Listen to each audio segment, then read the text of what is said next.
नमस्कार, आप देख रहे हैं इंडिया टीवी। आपके साथ मैं हूं मीनाक्षी जोशी। पूरे उत्तर प्रदेश को बदलने के अभियान में जुटे योगी आदित्यनाथ अब आतंक को सिर उठाने नहीं देंगे। जैसे ही किसी नौजवान के दिमाग में आतंक का जहर भरा जाएगा, जैसे ही कोई नौजवान आतंकी बनने की कोशिश करेगा, एक फोन की घंटी बजेगी और आतंकी बनने का इरादा पकड़ा जाएगा। योगी सरकार ने एक ऐसा टेरर कंट्रोल रूम बनाया है जहां फोन की घंटी बजते ही आतंकी इरादा पालने वालों के मंसूबे सुरक्षा एजेंसियों के रडार पर आ जाएंगे। आखिर क्या है योगी का टेरर कंट्रोल रूम और ये गुमराह नौजवानों को कैसे रास्ते पर लाएगा, आइए आपको बताते हैं।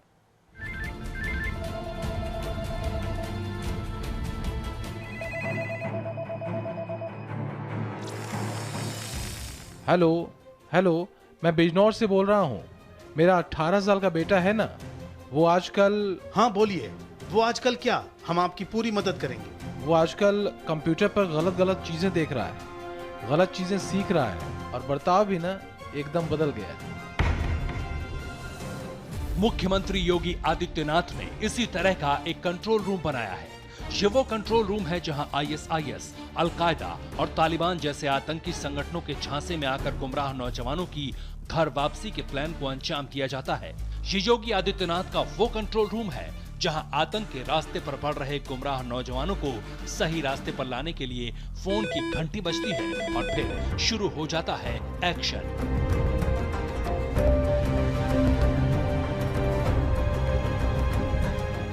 ये एक्शन क्या है? कैसे गुमराह नौजवानों की शिकायत इस कंट्रोल रूम तक पहुंचती है और कैसे इस कंट्रोल रूम से रेडिकलाइज्ड नौजवानों की घर वापसी का प्लान तैयार होता है, ये आपको बताएंगे। लेकिन पहले ये जानिए कि आखिर आतंक के रास्ते पर गुमराह नौजवानों की घर वापसी का योगी प्लान क्यों तैयार हुआ है। आपको याद होगा, लखनऊ में ही मार्च के महीने में सैफुल्ला का एनकाउंटर हुआ था। आपको याद होगा, इसी महीने में मध्य प्रदेश में भोपाल उज्जैन ट्रेन में ब्लास्ट हुआ था और इस मामले के आरोपी कुछ ही घंटों बाद गिरफ्तार कर लिए गए थे। यूपी एटीएस का ये क्विक एक्शन इसलिए था कि एटीएस के रडार पर वो नौजवान लगातार थे जो आतंक की राह पर आगे बढ़ रहे थे। गिरफ्तार नौजवानों से पूछताछ जो हुई, उसके बाद ही योगी सरकार की घर वापसी का जो प्लान था वो पूरी तरीके से मुकम्मल हो पाया। गिरफ्तार आतंकियों से पुलिस को कई टिप ऑफ मिले। पता चला कि यूपी समेत कई राज्यों में आईएसआईएस जैसे आतंकी संगठनों से प्रेरित होकर कई नौजवान दहशतगर्दी के रास्ते पर जा रहे हैं। इसी कड़ी में यूपी एटीएस ने आतंकी संगठनों से रिश्ता रखने वालों के खिलाफ ताबड़तोड़ कार्रवाई की। पहले 4 लोगों को अलग अलग जगहों से गिरफ्तार किया गया। इसके बाद आतंकी गतिविधियों में शामिल होने के शक में 6 दूसरे लोग पूछताछ के लिए पकड़े गए। पूछताछ में पता चला कि बाकायदा आतंकी संगठनों ने नौजवानों का ब्रेन वॉश किया है। यूपी एटीएस की पूछताछ में पता चला ये सभी इंटरनेट से टेरर की ट्रेनिंग ले रहे हैं, क्योंकि वहां ऐसी वेबसाइट्स और प्लेटफॉर्म की भरमार है। इसी तरह से कई वीडियोस हैं। अल जवाहिरी जो अलकायदा का नेता है, उसका एक ये वीडियो है, इंटरनेट पर आराम से आपको मिल जाएगा, जिसमें वो सीधे सीधे ये कह रहा है कि जो लोग हमें डराते हैं और जो लोग हमें टेररिस्ट या एक्सट्रीमिस्ट यानी कि आतंकवादी या फिर कट्टरवादी कहते हैं, उनके बहकावे में आने की जरूरत नहीं है। जंग हमें लड़नी है, हमें काफिरों को मारना है। इस तरह के कई भड़काऊ वीडियोस इंटरनेट पर भरे पड़े हैं और इस तरह के वीडियोस से जाहिर है अगर युवा इन्हें देखते हैं और इनसे गलत राह पर आगे बढ़ते हैं तो नुकसान किसी का नहीं है, उनका है, परिवार का है और देश का है। ऐसी वेबसाइट्स देखकर नौजवान गुमराह हुए थे। इन नौजवानों का कोई टेरर बैकग्राउंड नहीं था। इन्हें इंटरनेट पर आतंकी संगठनों के हैंडलर्स ने ऊल जुलूल सपने दिखाए थे। एक वर्चुअल दुनिया का स्वप्न लोक परोसा जाता है। जिहादी बनकर जन्नत जाने और हूर मिलने के सपने दिखाए थे। धर्म के नाम पर बरगलाकर आतंकी बनाने की कोशिश की थी। आजकल इंटरनेट का ज़माना है और इंटरनेट पे हर तरह की चीज़ है, अच्छी चीज़ भी है, बुरी चीज़ भी है, सच भी और झूठ भी है। तो ऐसा बहुत सारा वीडियो, ऑडियो और पीडीएफ के फॉर्म में कंटेंट है जो अतिशयोक्ति या झूठ पे आधारित है। तो ऐसी चीज़ें कुछ लोग तो समझ आते हैं और कुछ लोग इसको नहीं समझ पाते हैं और बरगलाने में आ जाते हैं। इन गिरफ्तार नौजवानों से पता चला कि वो कौन सी मानसिकता थी जो इन्हें आतंक के रास्ते पर धकेल रही थी। एटीएस की घर वापसी का प्लान इसी मानसिकता पर हमला है। ऐसे भटके हुए नौजवानों को सही रास्ते पर लाने की पहल योगी सरकार ने की है। इसी कड़ी में एटीएस ने घर वापसी का प्लान बनाया। आतंक की राह अपनाने वालों को भी सुधरने का एक मौका देने की कोशिश की जा रही है। ये काम बहुत मुश्किल है, लेकिन परिवार वालों, दोस्तों और धर्म गुरुओं की मदद से गुमराह युवकों को सही रास्ते पर लाने यानी घर वापसी का यूपी एटीएस ने प्लान तैयार किया है। ज्यादातर कम उम्र के लड़के जाते हैं, आपने बताया कि 2 लड़कियां भी हैं, तो कैसे उनको क्या करते हैं कि वो मेन स्ट्रीम में आ जाए? पहला स्टेज ये है कि हम परिवार को कन्विंस करते हैं कि कोई प्रॉब्लम है। उसके लिए जो फेसबुक या किसी सोशल मीडिया पे उस व्यक्ति द्वारा जो भी रेडिकल पोस्ट डाली गई हैं उनको हम सेव कर लेते हैं। अगर हमने कोई वॉइस इंटरसेप्ट लिया है तो उसको भी हम रख लेते हैं। और पहले ही मीटिंग में हम परिवार को दिखाते हैं कि भाई स्थिति गंभीर है और ये इस गंभीरता का प्रमाण है। जब वो उसको सुनते हैं, देखते हैं, तब वो संतुष्ट होते हैं कि हाँ प्रॉब्लम है। दूसरी स्टेज है कि फिर तय किया जाता है कि इसमें किस मित्र को शामिल किया जाए, तो फिर कुछ धर्मगुरुओं को शामिल किया जाता है और फिर उनसे निरंतर मुलाकात करके साप्ताहिक, फिर पाक्षिक, फिर मासिक करके ऐसे करीब करीब 1 साल का समय लगता है। दरअसल एटीएस के हत्थे चढ़े नौजवान आतंकी नहीं बल्कि रेडिकलाइज्ड थे। अगर इन्हें वक्त रहते सही रास्ते पर लाने की पहल नहीं होती तो ये आगे चलकर बड़ी आतंकी वारदातों को अंजाम दे सकते थे। इसलिए एटीएस ने घर वापसी प्लान के तहत एक कंट्रोल रूम बनाया है जहां फोन कर किसी के बारे में जानकारी दी जाती है। इसके लिए बाकायदा मोबाइल और लैंडलाइन नंबर जारी हुए हैं। इस समय हम यूपी एटीएस के कंट्रोल रूम में हैं और यहाँ पे अगर आप ये जो एक हेल्पलाइन नंबर है 9792103156, इसको अगर डायल करेंगे, अगर किसी के घर में किसी को ये शक है कि उसका कोई फैमिली मेंबर आतंकवादी बनने जा रहा है तो वो इस नंबर पे डायल करके एटीएस की मदद ले सकता है कि देखिए ये यहाँ पे फ़ोन आएगा और यहाँ एटीएस के कंट्रोल रूम में इसको सुना जाएगा। और अगर किसी को कुछ कहना है कि मेरा लड़का, लड़की, भाई, बहन कोई भी गुमराह होकर आतंकवाद के रास्ते जा रहा है तो एटीएस उसको समझाने की कोशिश करेगी। अभी तक इस कंट्रोल रूम के जरिए 12 नौजवानों की काउंसलिंग हो रही है। ये एक मुश्किल और नाजुक काम है। गुमराह नौजवानों की काउंसलिंग कौन कर रहा है, इसे लेकर भी सवाल उठने लगे हैं। हम इसको बुरा नहीं समझते, ये अच्छा काम है, लेकिन at the same time this a very very delicate thing. बहुत ही इसमें डेलिकेसी है। जो लोग जा रहे हैं वो खुद कैसे हैं ये भी तुमको देखना पड़ेगा। इन आतंकवादियों को भटका कर सही रास्ते पर लाकर फिर इनकी घर और दीन की तरफ सही वापसी हो सके। योगी के घर वापसी वाले कंट्रोल रूम की सबसे बड़ी चुनौती है कि क्या फोन करने वालों को योगी सरकार की नीति और नियत पर भरोसा होगा। इस चुनौती को देखते हुए एटीएस की घर वापसी वाली काउंसलिंग में गुमराह नौजवानों के लिए फ्यूचर प्लान भी है। रुचि कुमार के साथ विशाल प्रताप सिंह, इंडिया टीवी, लखनऊ। अब बात हंटर वाले सीएम की। योगी सरकार ने 40 दिन पूरे कर लिए हैं और इन 40 दिनों के दौरान सीएम योगी ने सिस्टम को सुधारने के लिए ताबड़तोड़ चाबुक चलाया है। क्या माफिया, क्या बाहुबली, क्या मंत्री, क्या डीएम और क्या एसपी, आदित्यनाथ ने सभी को सख्त लहजे में समझा दिया है। 40 दिनों के दौरान मुख्यमंत्री योगी ने ऐसे 40 फैसले किए हैं जिनका असर अब सूबे की जनता को दिखने लगा है।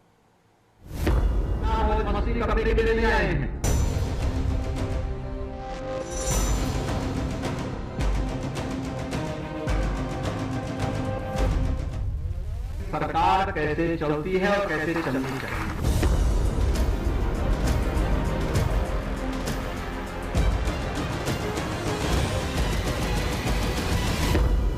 सबकी एक करके छुट्टी हो रही है, सब जाएंगे घर।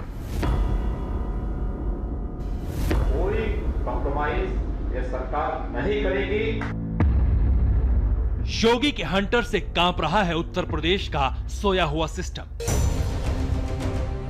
40 दिन में योगी के तेवरों ने बदल कर रख दी है उत्तर प्रदेश की तस्वीर।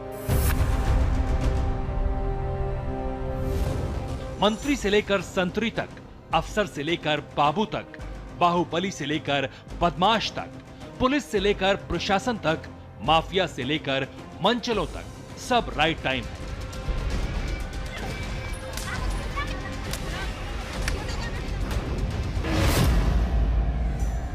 सबके जहन में मुख्यमंत्री योगी आदित्यनाथ के हंटर का खौफ बैठ गया है।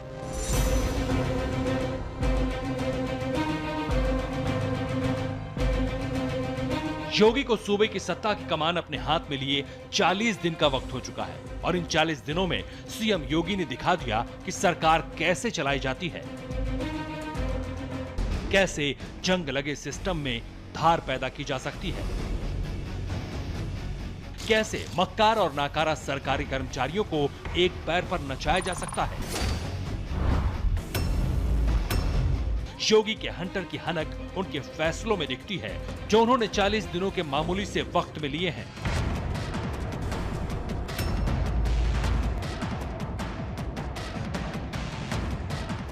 उत्तर प्रदेश की आम जनमानस को लगने लग जाएगा कि सरकार कैसे चलती है और कैसे चलनी चाहिए।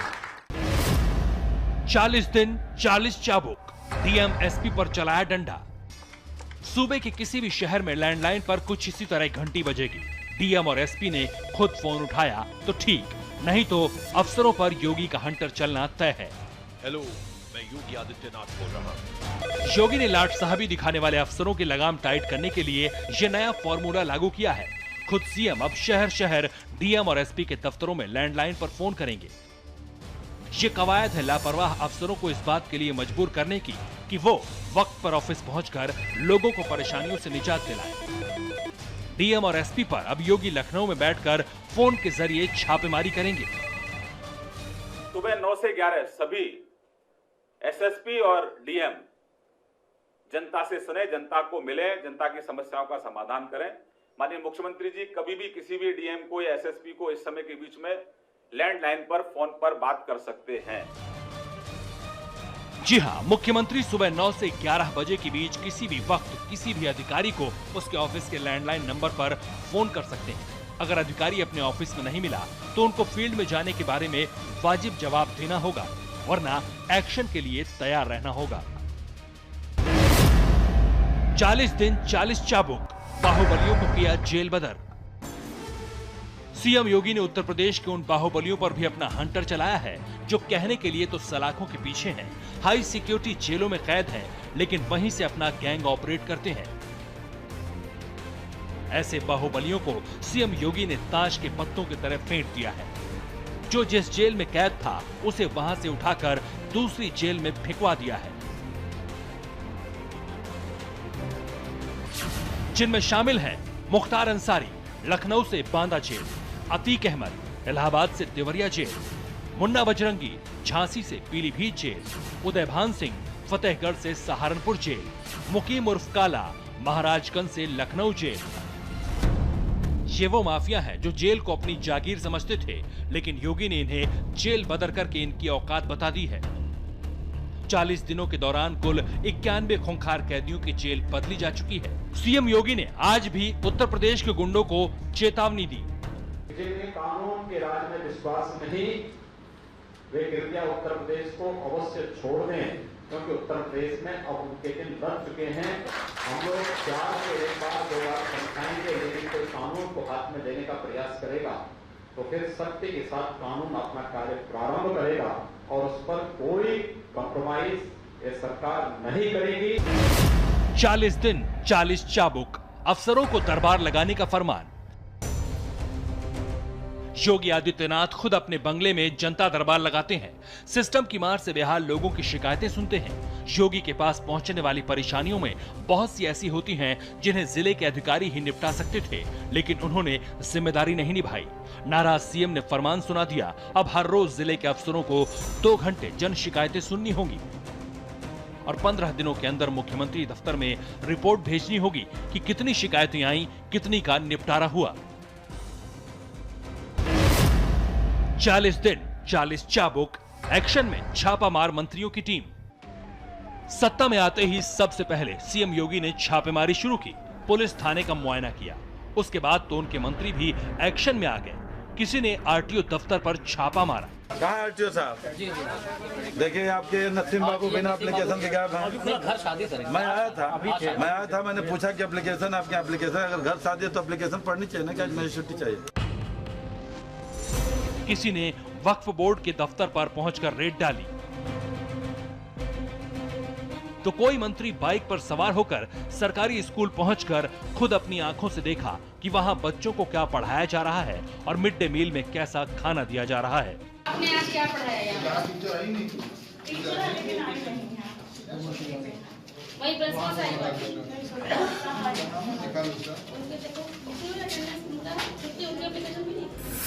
अब हालात यह है कि हर रोज योगी का कोई ना कोई मंत्री किसी न किसी डिपार्टमेंट में छापेमारी को अंजाम देता है ताकि सिस्टम को दुरुस्त रखा जा सके।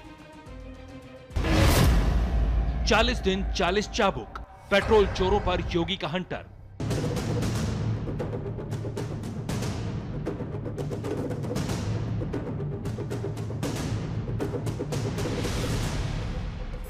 योगी राज में ही ये बड़ा खुलासा हुआ कि कैसे उत्तर प्रदेश की राजधानी लखनऊ समेत सूबे के अलग अलग शहरों में तेल चोरी करके आम आदमी को लूटा जा रहा था।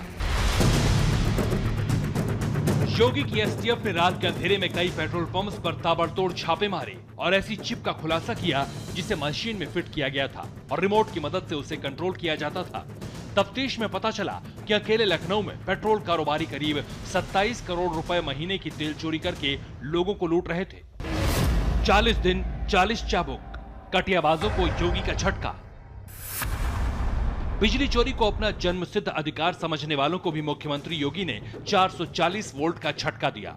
सीएम की सख्ती के बाद कटियाबाजों के खिलाफ पूरे उत्तर प्रदेश में मुहिम शुरू हो गई। छापेमारी और कार्रवाई का सिलसिला चलने लगा।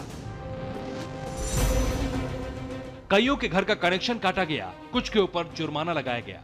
दरअसल योगी चाहते हैं कि सबको 24 घंटे बिजली मिले, लिहाजा उन्होंने साफ कर दिया है ये तभी मुमकिन होगा जब बिजली चोरी बंद होगी। सीएम योगी आदित्यनाथ के ताबड़तोड़ एक्शन से हर तरफ हड़कंप मचा हुआ है। दागी अधिकारियों की रातों की नींद उड़ी हुई है तो कानून को ठेंगा दिखाने वाले माफिया योगी का एक्शन देखकर खौफ में है। पहली बार उत्तर प्रदेश में पूरा सिस्टम बदला बदला लग रहा है। ये सब कमाल हंटर वाले सीएम का है। अब आपको दिखाते हैं नकल माफिया से लेकर भ्रष्ट अधिकारियों तक कैसे योगी ने नकेल कसी।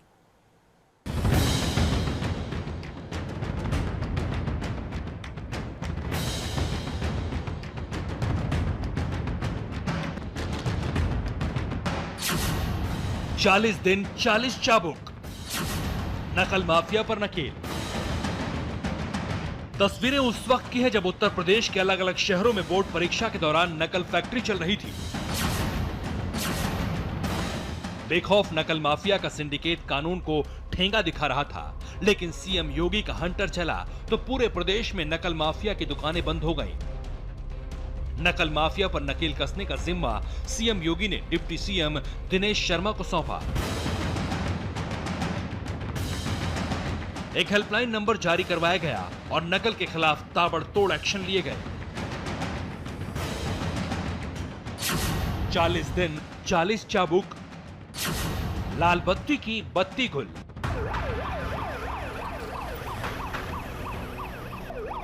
ये तस्वीर थी सत्ता की हनक की।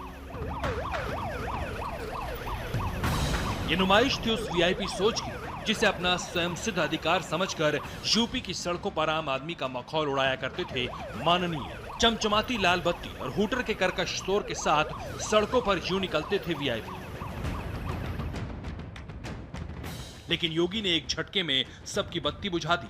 यूं तो प्रधानमंत्री नरेंद्र मोदी ने पूरे देश से लाल और नीली बत्ती हटाने का फैसला किया था। सबके पास 1 मई तक का मौका था, लेकिन यूपी में योगी ने किसी को वक्त ही नहीं दिया। आधी रात में आदेश जारी कर लाल बत्ती की रोशनी हमेशा हमेशा के लिए बुझा दी। 40 दिन 40 चाबुक, योगी का ऑपरेशन करप्शन।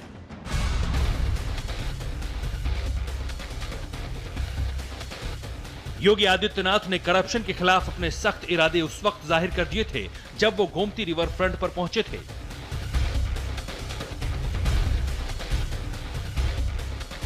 छानबीन के लिए करोड़ों के इस प्रोजेक्ट में घोटाले की खबरें आती रही थीं, लिहाजा योगी ने खुद यहां पहुंचकर अफसरों को तलब किया था। शुरुआती जांच में परियोजना से जुड़े एई को सस्पेंड कर दिया गया। योगी ने ऑपरेशन करप्शन के तहत तमाम दागी अफसरों का तबादला भी किया। इतना ही नहीं, सीएम योगी भ्रष्ट अफसरों के खिलाफ सख्त एक्शन का भी आदेश दे चुके हैं। सरकार ने साफ कर दिया है, अब रिश्वतखोर अफसरों की शामत पक्की है। ऐसे अफसरों पर केस दर्ज कर सलाखों के पीछे भेज दिया जाएगा, यानी बच ना सकेंगे वो रिश्वत लेते हैं जो। जहां जहां भ्रष्टाचार की शिकायतें मिल रही हैं, वहां पर अविलंब कार्रवाई हो, ऐसे अधिकारियों के खिलाफ एफआईआर हो, सिर्फ उनको वार्निंग देकर नहीं छोड़ा जाएगा। जेल की सलाखों के पीछे उनको जाना होगा अगर रिश्वतखोरी हुई तो। Zero tolerance against corruption. 40 दिन 40 चाबुक, महंगे गिफ्ट पर पाबंदी। न खाऊंगा न खाने दूंगा, अब मौज मस्ती की जिंदगी भी नहीं जीने दूंगा। जी हां, अब यूपी के मंत्री किसी से महंगा गिफ्ट नहीं लेंगे। योगी ने दो टूक कहा है, कोई भी मंत्री 5,000 रुपए से ज्यादा कीमत का गिफ्ट ना ले। अगर किसी को महंगा गिफ्ट मिलता भी है तो उसे सरकारी खजाने में जमा कराए। लखनऊ के पावर सेंटर में गिफ्ट कल्चर सबसे पुरानी बीमारी थी। मंत्रियों को खुश करने के लिए महंगे महंगे उपहार देने का रिवाज था, लेकिन अब ये सब नहीं चलेगा क्योंकि योगी को गिफ्ट पसंद नहीं। 40 दिन 40 चाबुक, फिजूल खर्ची पर ब्रेक।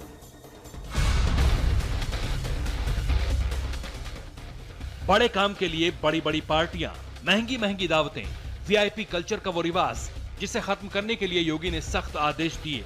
मंत्रियों को हिदायत दी गई कि वो महंगी दावत में शामिल ना हो। ऐसे किसी भी आयोजन से दूर रहें जहां पैसा पानी की तरह बहाया जा रहा हो।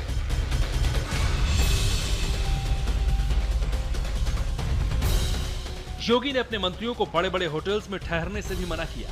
साफ है, अगर दौरे पर हैं तो सर्किट हाउस या किसी सरकारी गेस्ट हाउस में रुकें। सीएम ने 5 स्टार कल्चर को भी पूरी तरह से बदल दिया है। लिहाजा योगी की निगाहें मंत्रियों के बही खातों पर भी हैं।